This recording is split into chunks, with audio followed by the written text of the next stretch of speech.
redefining of the word navigable so that every piece of land in Louisiana and across the country comes under the purview of the federal government, where you may have to get a permit to build something on it, or to have a pond, or even pay for mitigation costs. That didn't come from Congress. That came from the bureaucracy. This kind of stuff is going on. There's a long list. They put the coal industry out of business, shutting down coal-fired power plants.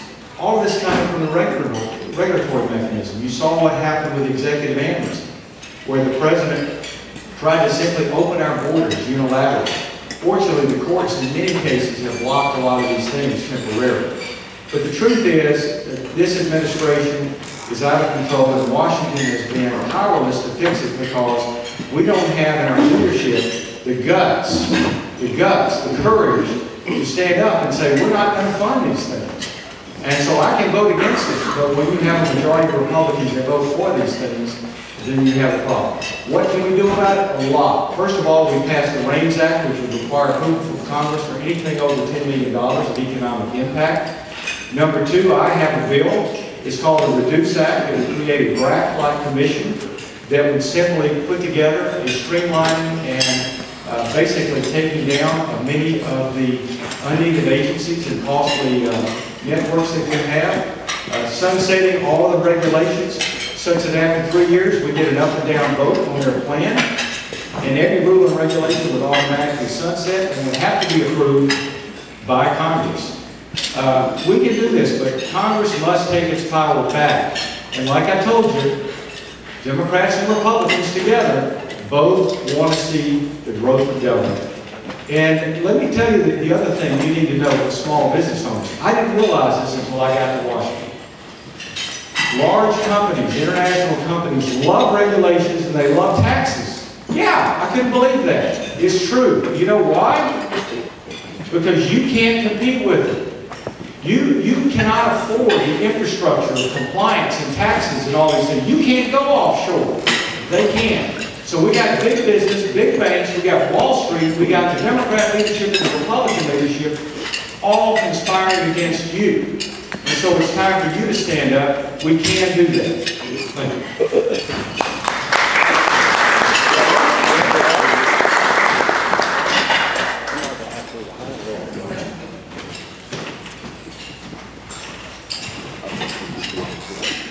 I want to read a couple more.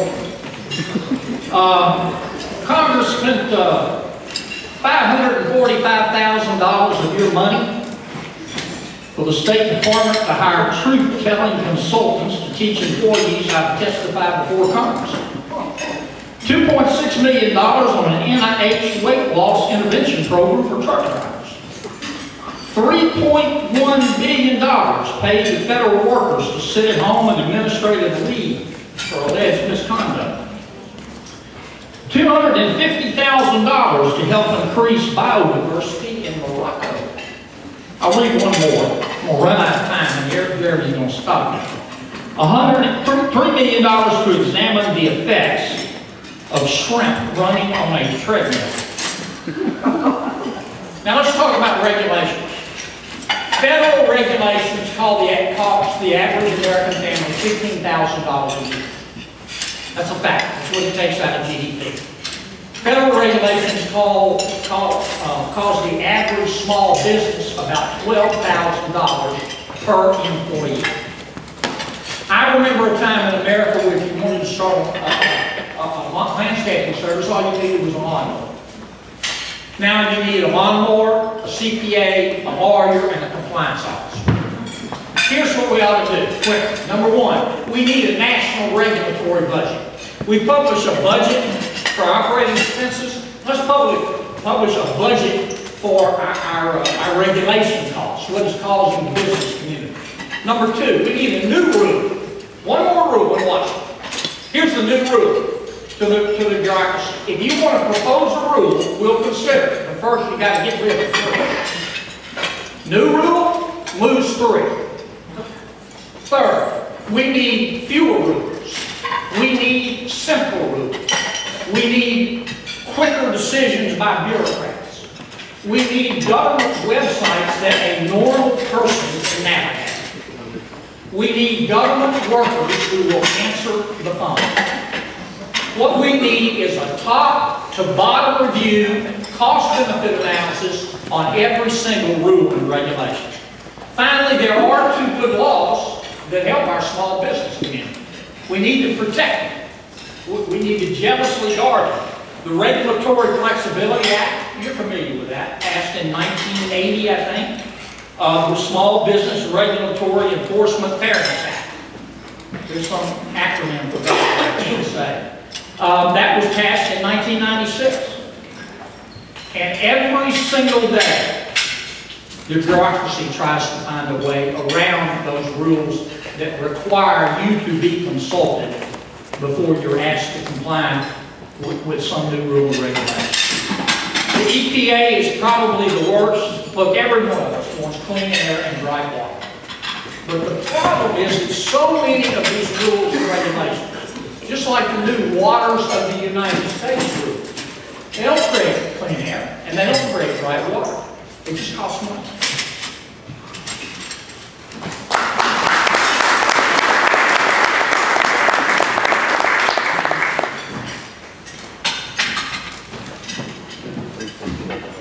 I won't give you a list of what's happening in Louisiana, okay?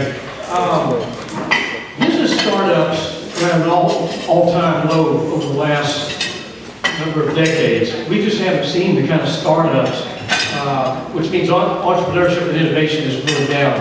IPOs, initial public offerings, small businesses that have grown to a point where they're going to tap into, public equity markets. Zero in the first quarter of this year. Business confidence is down, investment confidence of investors is down. Fact is, the biggest threat to you as business owners is the regulatory state and increased taxation, complexity of the tax code. We have to do a lot more in all of that. Now, with Waters of the U.S., Congress has taken action in the House to stop it. We couldn't get that through the Senate. You're going to need a senator who knows how to get that done over on the Senate side and work with the House members. But the work we did in the House actually informed the court system so that when a court case went through, the federal judge put an injunction on it. Thank God, because it's saving our farmers and developers from losing out because of this regulatory overreach. The Bessie well control rule, I'm leading the effort to shut that down. It's going to shut down drilling in the Gulf, costing our companies billions of dollars.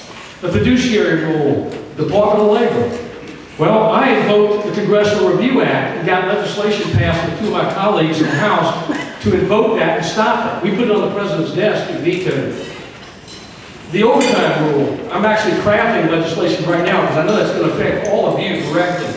I have supported, I'm one of the original co-sponsors of the RAINS Act, which says that regulations over a certain level of effect on the economy have to be voted on by Congress. We passed it 3 times in the House. You need a U.S. Senator who can get this done in the U.S. Senate, and by God, I will. That will be a top priority.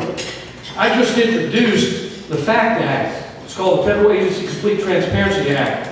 Basically what it does is it says any agency that wants to put a rule out there that you have to live under with the force of law, well, guess what? They have to publish how they came up with their cost-benefit analysis and all their assumptions on the front end so that you have something real that you can comment on and go after. NFIB, U.S. Chamber of Commerce, numerous business groups across this country are supporting my government. I just introduced this bill 3 weeks ago, supporting the effort to get this done. Congress has to be much better at writing law. We should not put all these broad mandates in there that cede authority to the agencies, such as the secretary shall do this or do that. We've seen that in Obamacare. We've got to stop that. We have to be very prescriptive of what we write in law. I've done that in my time with the Ways and Means Committee. Sunsetting regulations is critical. A lot of our laws sunset. They have to be reauthorized. Every regulation should be sunsetted and subjected to scrutiny. And finally, oversight. Congress has to do much more oversight to roll this back. We've been very effective in stopping some things through oversight. In fact, IRS, I got rid of 3 IRS commissioners when I chaired the oversight subcommittee. I got rid of 3 of them in 4 years because of abuses. This is real action. This is not just talk. You need the U.S. Senator who can get things done. Thank you.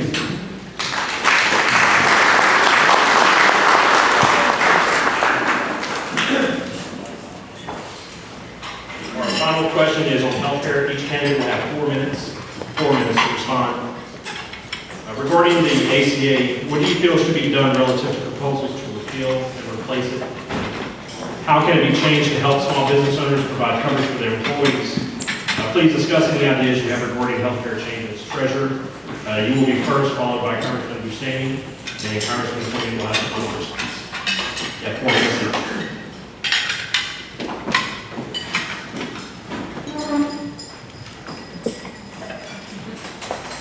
When Congress passed Obamacare, Congress and the President told us that it would make our lives better. They said it would make insurance cheaper and more affordable. It's made our lives worse. Now there are a lot of bills, there'll be a lot more bills introduced as we get closer to the election to try to fix Obamacare. It's all nibbling around the edges, folks. We need to tear it out by the roots. You can't afford to see the health insurance that you provide for your family and for your employees continue to go up at the rate of 14% a year. You can't. America cannot sustain it. Here's what we need to put in place of Obamacare. We need more choice. We shouldn't just have to rely on the plans and the physicians that the Washington cartel gives to us. We need more competition. We need more price transparency in healthcare. Nobody knows how much the stuff costs. It's the only product or service in America that I know of where nobody knows what it costs. We know the total figures. Americans spend about $17 trillion a year on health care. We spend more on health care than the budgets of all but 5 countries. And yet, we keep getting sick faster and faster as we spend more and more money. Another thing we need in our new system is more performance, more pay for performance, as opposed to pay for volume. The issue shouldn't be how much money we spend on health care. That's what we do in Louisiana. We define success in our Medicaid program, or we spend more money. That's the wrong question to ask. The question is, are our people doing that? We need less fraud in health care. Dr. Donald Berwick was President Obama's appointee to run the Centers for Medicare and Medicaid Services. In a rare moment of candor, he testified before the Congress in 2012 for the United States Congress that 10% of our spending on Medicare and Medicaid is fraud. That's breathtaking. That's not just fraud by the providers and the patients, that's both of them. I'm not singling out any one. If we can just reduce that figure by 40%, we will save you something.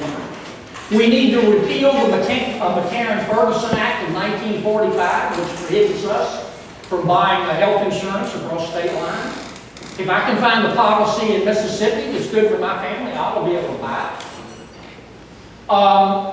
We need to basically design a healthcare delivery system that looks like somebody put the thing together on purpose.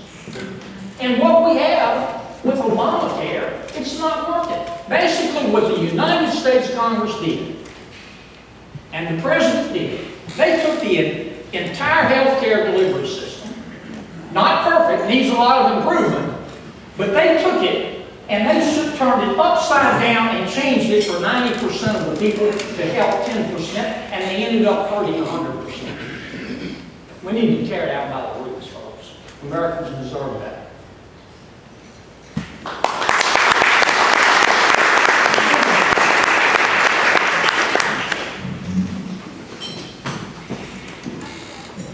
Well, no one fought harder and more vigorously to stop Obamacare back when the President took office and had a Democratically controlled House and Senate. We fought hard at the committee level and on the House floor to stop it, and we didn't have the votes to do it.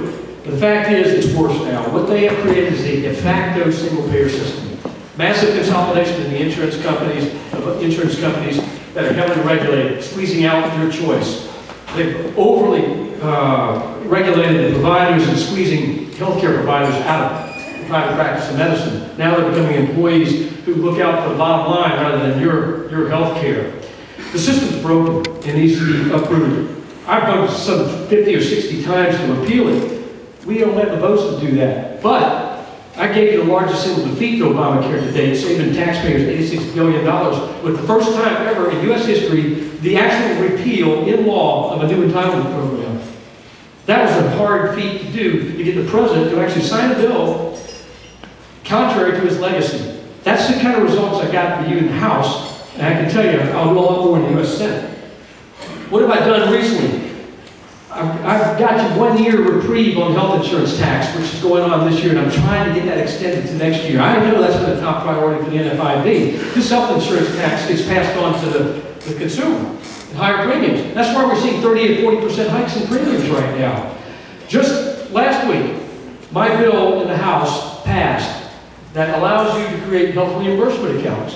Because under Obamacare, what was happening is you were going to be penalized $36,500 per employee per year, $100 per day per employee.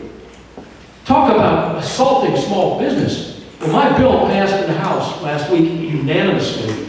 It's being taken up by the U.S. Senate. It's got bipartisan support because of the work I've done working with NFIB, and that will help small businesses who are struggling with health care. I'm an author of a health savings account bill, critically important. Look, you need a leader in the Senate who knows how to cut costs in health care and can really focus on quality. I understand the importance of the doctor-patient relationship. When I was a heart surgeon, I cut costs significantly in Lafayette hospitals that took them to top 100 status in open heart surgery. I know how to do this. I know how to do it on a broad scale. The doctor reimbursement formula, which has been broken for 2 decades, I was the lead architect in fixing that problem so that we're going to move to a system that pays for value rather than episodes and procedures. This will help us stop the mismatch between cost and reimbursement that will save our healthcare system as a free market system. That's now law. That took years. It took my entire time in Congress to finally get to the point where we did that. Listen, 3 things we need to do now to reform this. Information, choice, and control. Very briefly, transparency. You as a consumer of healthcare services need transparency on pricing and quality. Myself, I need it. I shouldn't know more about the beer I buy at the supermarket than the doctor I'm choosing. That's just unacceptable. Choice. We need a wide range of choices. Let you put together association health plans under the umbrella of an association to get lower premium rates for your businesses. Same thing with health savings accounts. Expand these things. Give you the choice, a wide range of choices with insurance products and providers to get the cost down and to create competition and control. I'll tell you what, the government, the insurance companies should not be in charge of health care. There should be nothing between the doctor and patient relationship. You should be in control of your health care destiny. Those are the principles that guide my approach to health care. Thank you.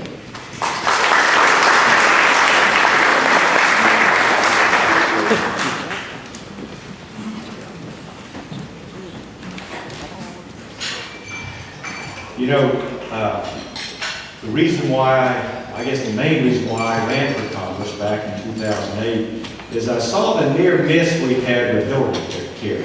Remember that? We almost got a single-payer system. And I go, wow, that was close.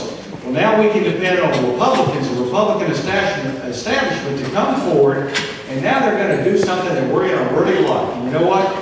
Nothing happened. So I said, I'm going to go up there and as a physician and as a business person who understands the economy and the microeconomy and someone who's insured my employees, I have 500 employees still today, that somebody who actually does that will be better able to provide that kind of leadership. Well, I got there just in time for Barack Obama and what ultimately became Obamacare. I debated against it. In fact, I was in a CNN debate against Zeke Emanuel, one of the architects. He promised that the prices would go down, that you would be able to keep your doctor, you would be able to keep your hospital and your insurance and all these things. And of course, I said that's absolutely nonsense. And of course, we know who was right today. This thing is falling apart. all around us. But let me tell you about my experience on health savings accounts. Around 2005, we were seeing in our business, my Subway business, escalating costs, 15% year over year. And I said, we've got to do something about that. So I looked into something I'd heard about called health savings account that was new at that day. I said, that really sounds good. It really gives patients finally skin in the game. Okay? So I gathered my employees, as many who was coming, and I said, what we're going to do is this. I'm going to pay the additional cost for the increase.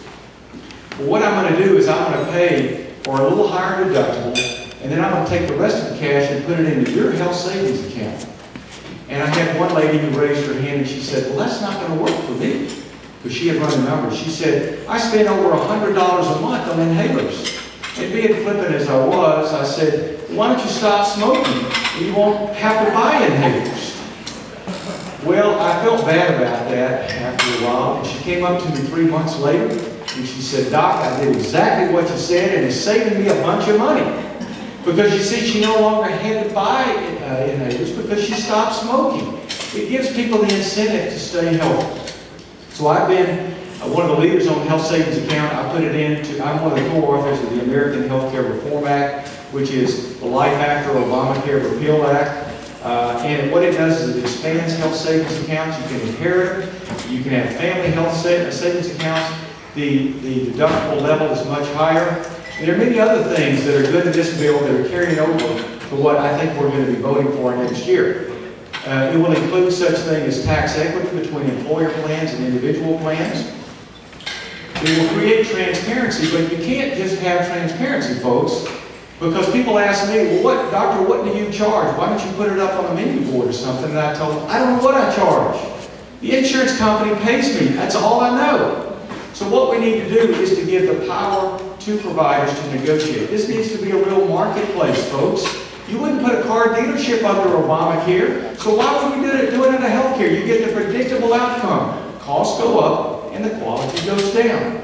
So, look, it's going to be a beautiful system if we get, again, a Republican president, we repeal Obamacare, pull it out by its roots, and start over again and make a free marketplace. We need to protect the vulnerable and the elderly and the handicapped. Don't get me wrong, government has a role. The government shouldn't be running. We need the marketplace where we get the most efficiency, we get the best results. Thank you.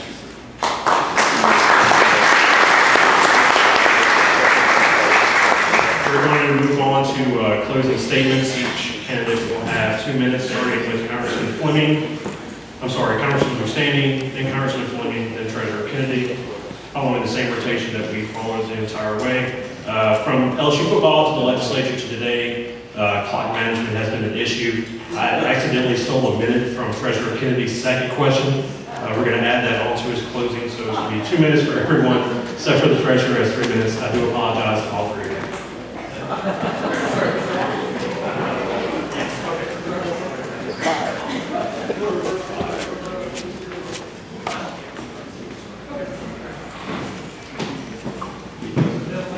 All right, well, you heard a lot today, and I appreciate the opportunity to be here with all of you.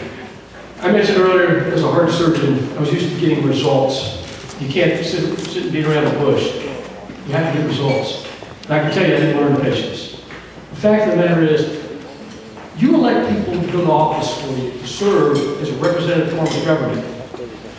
You've got to trust them to do the right thing. You've got to trust their judgment to represent your best interests. And at the same time, regardless of who's in control of the White House or the party leadership, you expect them to solve problems and get results. And that's been my record. Because it doesn't matter, and it hasn't mattered who was Speaker of the House or Majority Leader of the Senate or who was in the White House. Under every one of them, in every circumstance, I've served the minority and the majority in every combination thereof in this. I've been able to get legislation passed that has solved problems for Louisiana. You're not going to get a 15-point plan from me on how I'm going to change the world. What you're going to get is my coming to you and asking you, what is the problem? What's the number one problem you are facing, whether it's a regulation or a tax problem? And I'm going to craft a solution and fix it. That's exactly what I did with our ports. Our ports were supposed to be getting money for a specific account, a specific tax. And it was being collected, and half of it was being spent on other things. I wrote legislation that fixed that problem. Same thing with the veterans clinics I mentioned earlier, or this HRA bill I talked about. I had a small business owner in Louisiana who came to me and said, I'm getting fined $100 per day because I'm out of compliance with Obamacare. I can't even put pre-tax dollars in to help my people buy insurance because I can't afford a group plan and I want to help them buy insurance. Well, I went to work and I solved that problem. And that bill has passed the House, it will pass the Senate, and Barack Obama will sign it. Because we've convinced him it's the right thing to do. I embarrassed the Secretary of Treasury on this issue, and he admitted it was a problem.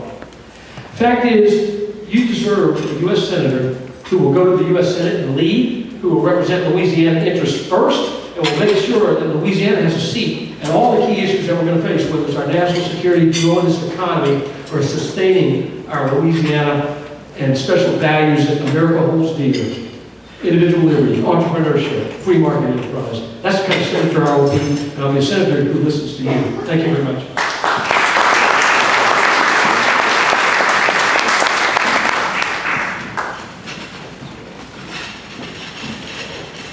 Well, once again, thank you for being with us today. It's been a lot of fun. Look, I got to tell you, like they say, tell them what you're going to tell them, and then tell them what you told them. So I'm going to tell you what I told you. I came from nothing and created 500 jobs. I did it the same way that you do it. I did the same hard work. I still have 500 employees. I still worry about them.